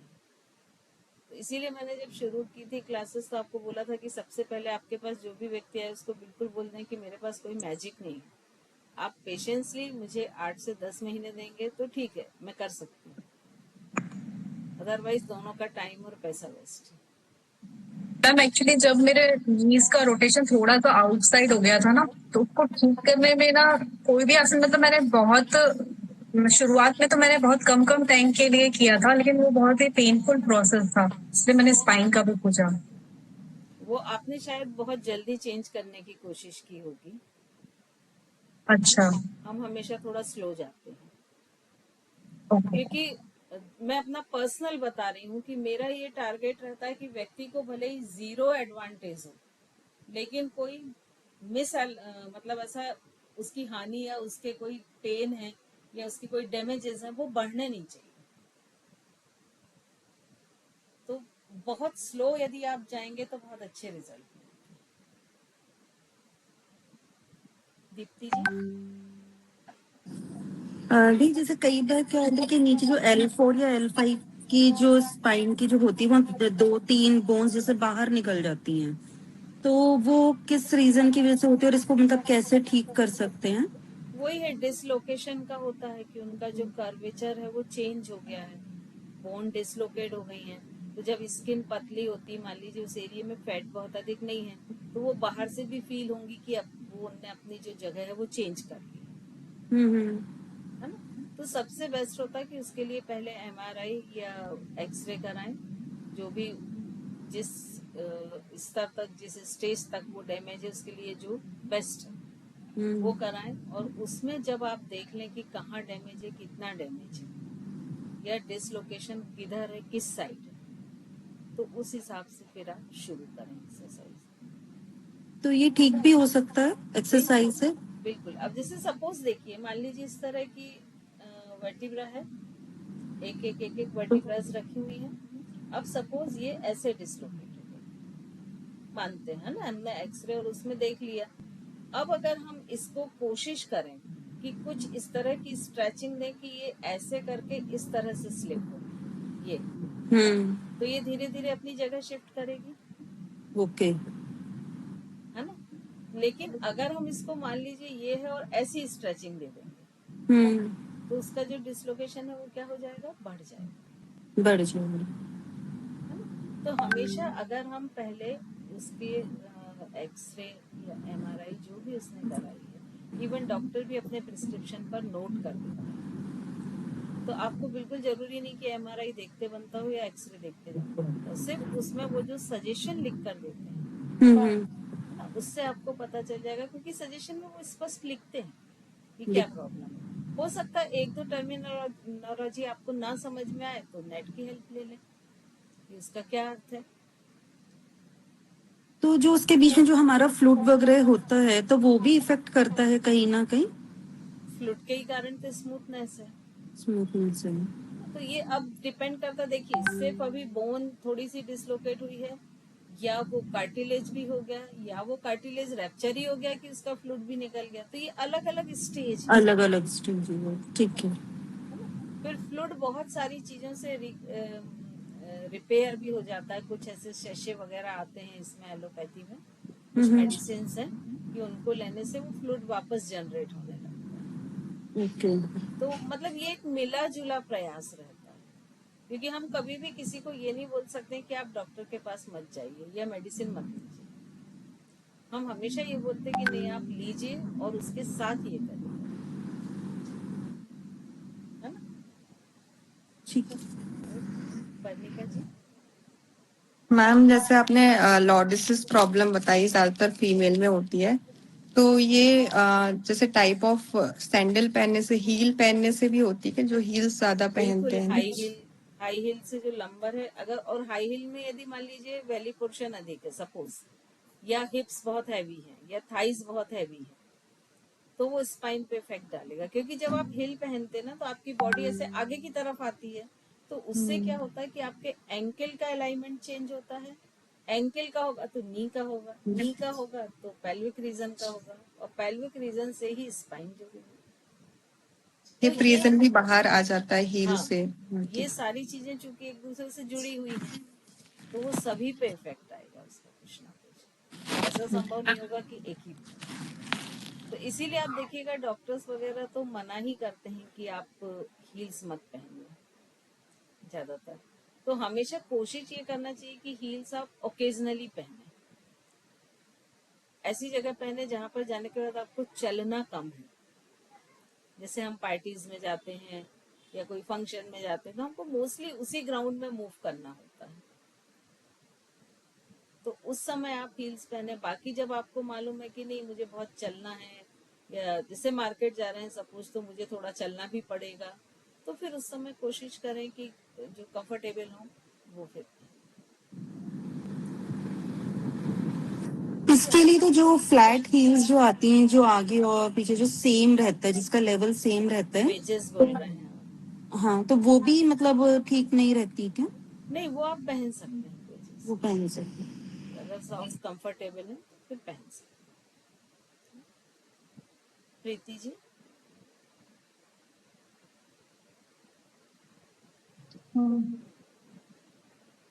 ओ मैम मैम जैसे बोलते हैं किसी का क्रेनियल नर्व्स है वो वीक हो रहे हैं, या सर्वाइकल नर्व्स वीकनेस आ रही है, वो उनको डिसलोकेशन हुआ, वो कंप्रेस होते थे, नर्व्स वीक हो रहे हैं, तो वो फिर से रिजुनेट हो सकती हैं, उनको कराया जाए इस तरह से कुछ? नर्व्स के एक्चुअली चांसेस बहुत कम होते हैं, लेकिन अगर बिगनिंग होती है तो उसमें काफी कुछ किया जा सकता है। क्योंकि क्या होता है कि जब लंबे समय तक कोई भी नर्व कंप्रेस रहेगी, नर्व भी बनी तो सेल से ही है, सेल से ही बनी, ऐसा तो नहीं कि कोई और चीज से। अब जहां भी सेल है तो सेल के अंदर माइटोकॉन्ड्रिया भी है, मतलब उसको एनर्जी भी चाहिए, उसको ग्लूकोज भी चाहिए, उसको ऑक्सीजन भी चाहिए, है ना। और जब भी जहाँ कंप्रेस होगा हिस्सा, तो वहां जो फ्लो है वो हमेशा थोड़ा सा रुकावट आ जाएगी फ्लो में। तो वो बिल्कुल ऐसा है कि जैसे मान लीजिए हमको थोड़े दिन तक खाना पीना ना मिले, 2-3-4 दिन, शुरू में एक दिन नहीं मिलेगा, ठीक है, हमारी बॉडी मैनेज कर लेगी, फिर दूसरे दिन नहीं मिलेगा तो थोड़ा कुछ और अधिक असर आएगा, और जब ऐसा अगर लंबे समय तक मान लीजिए नहीं मिले तो बेड पे भी जा सकता है व्यक्ति। तो वही चीज इसमें होती है कि जब लंबे समय तक कंप्रेस है, लंबे समय तक उसमें सर्कुलेशन प्रॉपर नहीं हो रहा है, तो उसको फिर ठीक करने में प्रॉब्लम लगेगा, उसको ट्रीट करने में प्रॉब्लम होगा और लंबा समय लगेगा। तो वो डिपेंड करता है कि उसकी स्टेज क्या है। तो मैम ऐसे पेशेंट को मैं आपको रिकमेंड कर दूं कि वो आपसे मिले, ऐसे पेशेंट? कर सकते हैं, उनकी रिपोर्ट्स भेज के Yes. कर सकते हैं, क्योंकि क्रेनियल नर्व्स मतलब कौन सी, सारी ब्रेन में और सिर में जाने वाली नर्व्स। अब आप देखिए तो बॉडी का पूरा जो मूवमेंट है वो इसी के थ्रू होता है। अब मान लीजिए मैं एक ऐसी फिंगर भी ये मूव कर रही हूँ, तो अगर ब्रेन सपोर्ट ना करे, या वो ब्रेन में जो नर्व्स जा रही हैं और आ रही हैं वो सपोर्ट ना करें, तो शायद मैं ये भी मूव नहीं कर पाऊंगी। तो इसीलिए अगर क्रेनियल नर्व इफेक्टेड हो रही है तब तो उनको बहुत ही उस पर ध्यान देना चाहिए, क्योंकि वो धीरे धीरे जैसे जैसे डाउनफॉल होगा तो बॉडी के मूवमेंट्स इफेक्टेड हो जाएंगे।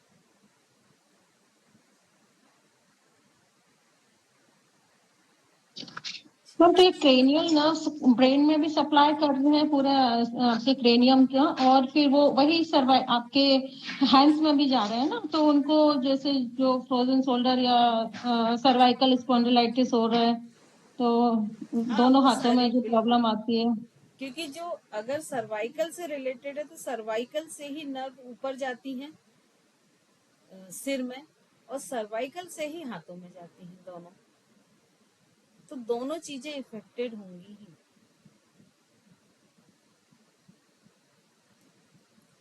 श्वेता जी, आपका कोई क्वेश्चन? हाँ जी मैम, मेरे ना फादर को लंबर की प्रॉब्लम है, जैसे उनको चलने में दिक्कत होती है, वो हाई बीपी पेशेंट भी हैं, शुगर भी, डायबिटिक भी बहुत ज़्यादा है, तो क्या उन्हें एक्सरसाइज काम करेगी मैम उनके लिए? उनकी आप रिपोर्ट्स भेजिएगा, है ना। अच्छा, क्योंकि और मैम सेकंड क्वेश्चन ये था, जैसे पश्चिम उत्तान आसन वगैरह लगाती हूँ मैम, मेरे भी ऐसे है कि मैं भी नीचे तक नहीं जा पाती हूँ, मेरा खूब पीछे बाहर निकल जाता है, हंस आता है, तो क्या मैम ये फ्लेक्सिबिलिटी या ये कुछ बैकबोन में दिक्कत है उसकी वजह से? एक्चुअली लेडीज की ज्यादातर प्रॉब्लम ना थोरेसिक रीजन में होती है, क्योंकि ना जो शुरू से उनको एक बोला जाता है ना कि झुक के बैठो, तो आप देखिए मैक्सिमम लेडीज, अब तो फिर भी थोड़ा कम हो गई है, लेकिन अगर थोड़ा सा पहले जाते हैं तो मैक्सिमम जो लेडीज है वो चेस्ट डाउन करके ही बैठती है। तो आप चेस्ट जैसे ही डाउन करोगे तो ऑटोमेटिक शोल्डर आगे आएंगे, हार्ट लंग्स क्लोज होगा, आपका जितना डाइजेस्टिव सिस्टम है, एक्सक्रीटरी है, रिप्रोडक्टिव सिस्टम है, वो भी थोड़े से कॉन्ट्रैक्ट हो जाएंगे, उन पर भी प्रेशर रहेगा, है ना। तो उसके लिए कोशिश करें कि पहले स्पाइन को ठीक करें। अभी जब अपन प्रैक्टिकल करेंगे ना तो ये सारी चीजें लेंगे। बस आपको ये सारा बेसिक, क्योंकि इसको आप लोग भी शायद समझ पा रहे होंगे कि अगर ये बेसिक चीजें आप नहीं पढ़ते तो आज मैं पिक्चर में जो चीजें बता रही थी वो आप शायद नहीं समझ पाते। तो इसीलिए किसी भी चीज को पढ़ने के लिए हमें उसका बेस जानना बहुत जरूरी रहता है कि आखिर उसमें है क्या, तभी हम उसको आगे कर सकते। रितु जी, क्वेश्चन है क्या कोई? मैम एक चीज पूछनी थी कि नोन है हमारे, उनके पैर में बहुत ज्यादा सूजे हुए हैं और अब उनको चलने में भी दिक्कत रहती है। वैसे वो एक्टिव है लेकिन अब उनको चलने में भी दिक्कत होती है, तो उसके लिए क्या कर सकते हैं? तो क्या उनको डॉक्टर ने एडिमा की प्रॉब्लम बताई है, क्या प्रॉब्लम होता है? मैम मैंने बहुत ज्यादा अभी डिटेल उनसे पूछी नहीं है, मेरे पास बस ये क्वेश्चन देखिए, आ रहा था कि मैं क्या कर ये सकती हूँ। चीज बिल्कुल भूल जाइए, हम किसी के लिए क्या कर सकते हैं। जब तक हमारे पास उसके डॉक्टर की रिपोर्ट नहीं है, जब तक उसके टेस्ट नहीं है, उसकी डायग्नोसिस नहीं है ना। क्योंकि देखिए पैर का ये जो आप प्रॉब्लम बता रहे हैं, ये वाटर एडिमा भी हो सकता है, ये एक बीमारी जिसको पैलिसिस या हाथी पाँव बोलते हैं वो भी हो सकती है। हो सकता है उनको हाई बीपी रहता हो, उसके कारण स्वेलिंग आती हो सकता है उनको शुगर हो, उसके कारण आ गई। तो जब तक हमको ही नहीं पता कि प्रॉब्लम क्या है तो हम उसको ट्रीट कैसे करेंगे, और करेंगे भी तो वो तो अंधेरे में तीर चलाने के जैसा हुआ ना। तो मान लीजिए वो ठीक लगा तो ठीक है, नहीं लगा तो बात वही है कि हमारे द्वारा किसी को भले ही फायदा ना हो, लेकिन किसी को कोई लॉस ना हो। विधि जी, आपका कोई और क्वेश्चन है क्या?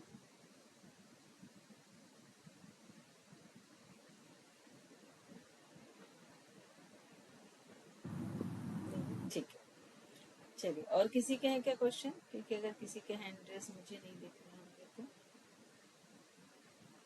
ठीक है। तो स्पाइन आज हमने पूरी स्टडी की है। अब आपके कुछ छोटे छोटे से काम है। एक तो आपको स्पाइन का डायग्राम बनाना है अपने कॉपी में, जिसमें जैसे अलग अलग कलर से हमने बताई थी ना कि ये सर्वाइकल है, ये थोरेसिक है, अलग अलग कलर से, डिफरेंट कलर से वो बनाना है और उनको लेबल करना है, फर्स्ट। सेकंड, आपको ये देखना है कि वो एस शेप, शी शेप या लाडोसिस या काफोसिस ये कैसे होती है, ठीक है। और थर्ड, आपको एक कोशिश ये करना है, नेट से आप ढूंढ के करिए कि जब दो वर्टिब्रा ज्वाइंट होती हैं एक के ऊपर एक, है ना, क्योंकि ये ऐसे ऐसे ज्वाइंट होती जाती है ना, तो इनके बीच का क्या क्या मैकेनिज्म होता है, ये क्योंकि हमने इसमें नहीं लिया है लेक्चर में, ये आपको करना है काम, कि जब दो वर्टिब्रा या दो रीढ़ की हड्डी के दो हड्डियां ज्वाइंट आपस में जुड़ती हैं, तो जो उनका ज्वाइंट होता है वहां पर क्या क्या होता है और वो किस तरह से फंक्शन करता है, मतलब ज्वाइंट की एनाटॉमी और फिजियोलॉजी।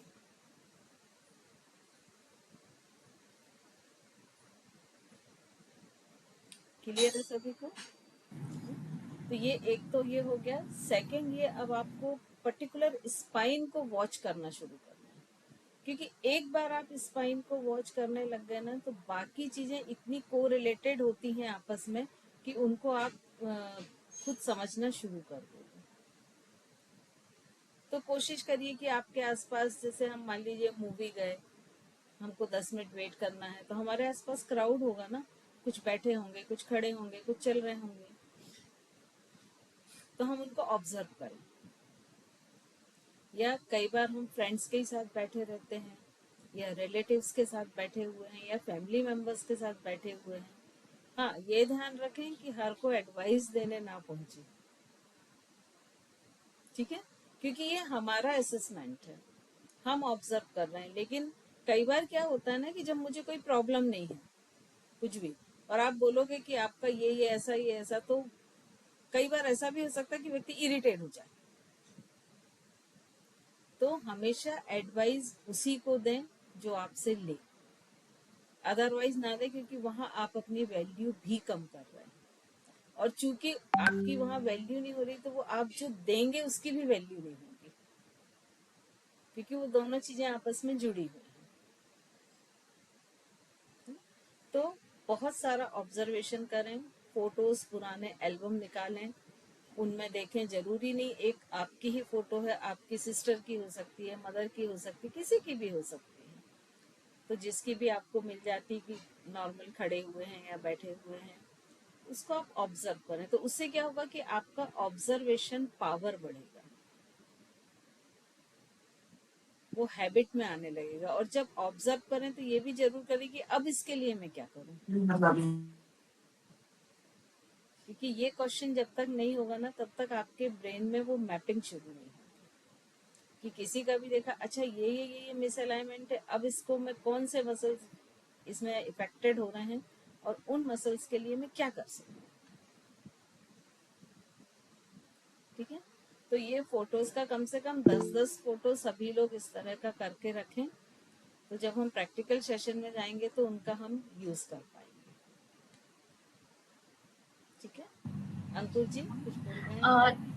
मैम, अगर किसी को जैसे कि शोल्डर आगे की तरफ हो रहा है, तो अगर उनको थेरेपी आपके पास में सजेस्ट करना चाहती हो तो आप लेते हो, मतलब उसकी टाइमिंग एंड मतलब आपको कैसे कांटेक्ट? देखिए, मेरी ऑनलाइन थेरेपी क्लासेस चलती हैं ऑलरेडी, है ना, और वो 1-to-1 ही चलती है। हाँ, 1-to-1 के लिए मैंने मतलब पूछा है, क्योंकि जैसे मैं हस्बैंड के लिए ज़्यादा कर रही हूँ क्योंकि वो आगे की तरफ है और मुझे लगा है जैसे उनके शोल्डर्स, मतलब मुझे मसल्स लग रहे हैं जैसे थोड़े वीक हो रहे हैं एंड थोड़ा अंकुर प्री जी, डायबिटिक भी है।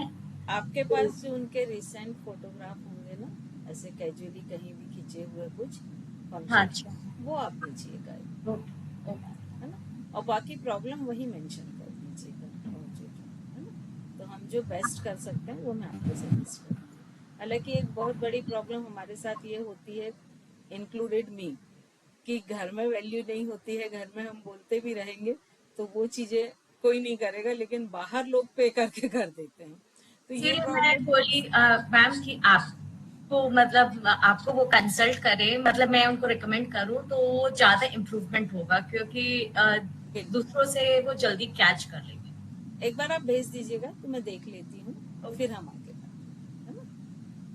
ठीक है, चलिए, तो अच्छा। अच्छा, मैम, एक क्वेश्चन है कि मिस अलाइनमेंट मल्टीविटामिन की डेफिशिएंसी की वजह से भी होता है, जैसे रिकेट्स है, विटामिन डी वगैरह बोलते हैं। बिल्कुल बिल्कुल होता है, क्योंकि क्या होता है कि जैसे देखिए डी की कमी आई, बोन वीक हुई, तो वो भी किसी एक साइड झुकेंगी।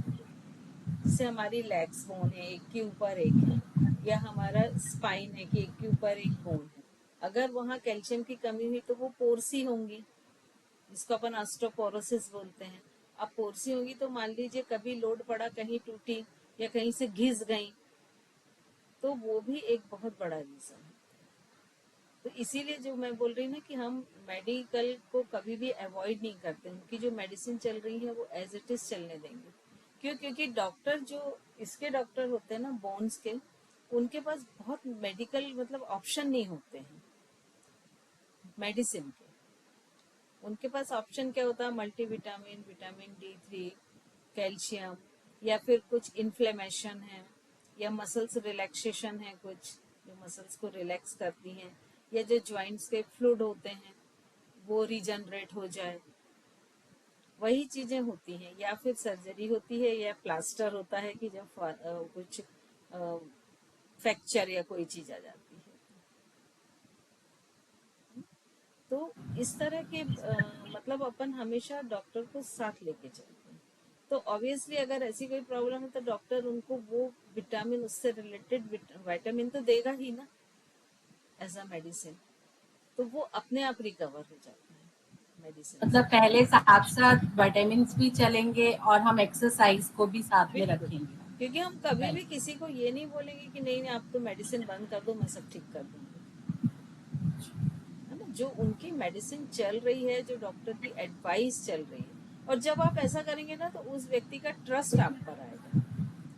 आज हम 2 मिनट को सोचे ना, मान लीजिए हमको बहुत सारी कुछ कुछ प्रॉब्लम है और अगर कोई व्यक्ति ऐसा मिले, हम उसको लेके सरवाइव कर रहे हैं आज 4 साल 5 साल से, और कोई व्यक्ति बोले इसको रोक दो और मेरी बात मानो, तो हम में से कोई भी उस साइड नहीं जाएगा कि इतनी रिस्क कौन ले। तो हमको साथ चलना है हमेशा। Thank you. चलिए, सभी के हो गए क्वेश्चन?